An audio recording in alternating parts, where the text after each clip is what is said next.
How will they do both? In a world where nations in Asia and South America and Africa are pushing back against U.S. empire. Very difficult.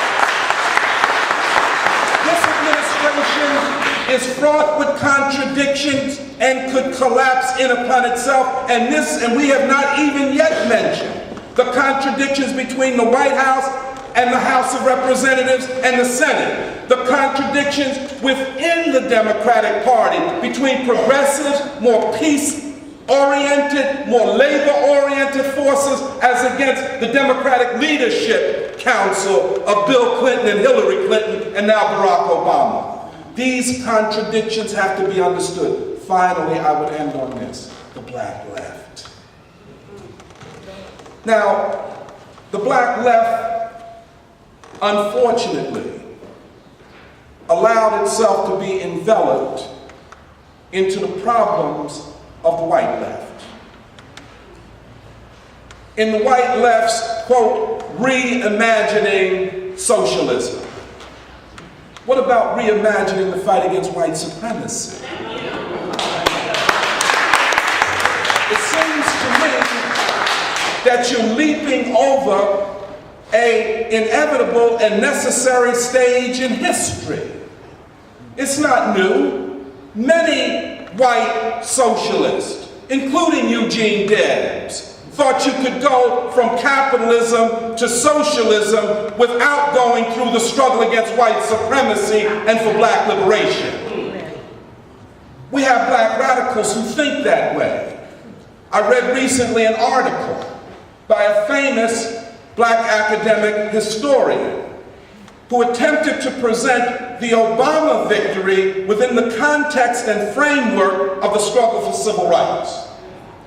I read another academic article by two African Americans, one Lawrence Bobo, another Professor Charles from the University of Pennsylvania, who wrote that the nation had reconfigured and was rethinking its psychological attitudes on the question of race.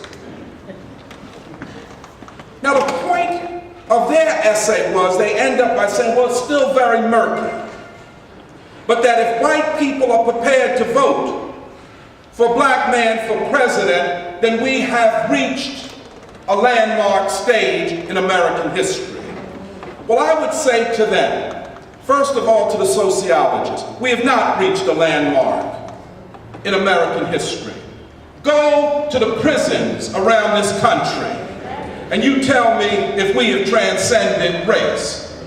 Go to Detroit, Cleveland, Chicago, South Side and West Side, Southwest Philadelphia and North Philly, and you look at 70 and 80% of young black men and women unemployed.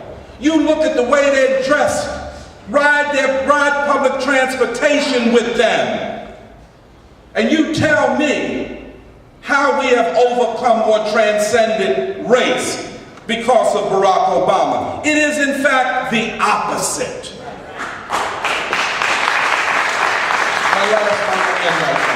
Barack Obama plays in the trajectory of black thought and politics the same role that Booker T. Washington played.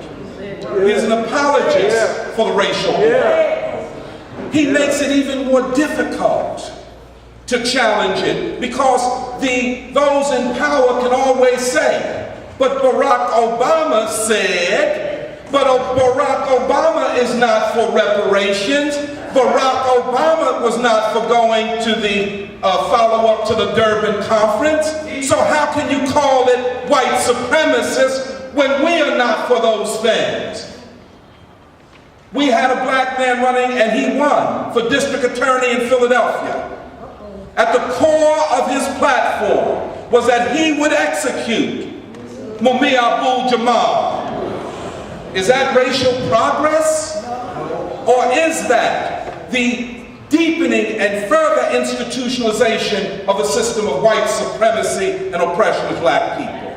Hubert Harrison, W.E.B. Du Bois, Ida B. Wells Barnett Ella Baker, Martin Luther King, Malcolm X. They are the foundations upon which we must stand. Let others do what they have to do. Thank you very much.